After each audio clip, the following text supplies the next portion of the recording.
Welcome to Not Milk Never Milk. Subscribe if you're lactose intolerant. You already have a Flutter app and an API key. Now start by storing it securely. First, add Flutter Secure Storage and HTTP to PubSpec. YAML and run Flutter pubget. Next, initialize Flutter Secure Storage in your code and write the API key into Secure Storage once at startup. This prevents hardcoding in source. Once done, verify the key exists by reading it into a local variable before making requests, so you can fail early if storage or permissions are misconfigured. Now you will retrieve the API key on demand and use it for authenticated calls. Read the key asynchronously with await storage. Read key, API key, then build your HTTP. Request or use HTTP. Client to add authorization or XAPI key header as required.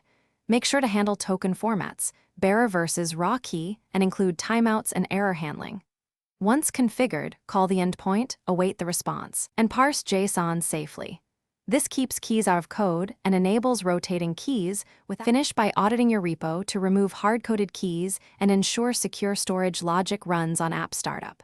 Release builds should read the key at runtime, test on physical devices and emulators, and rotate keys in the provider console to confirm behavior. If requests fail, check common issues: missing header format, incorrect key scope, or cores and network timeouts.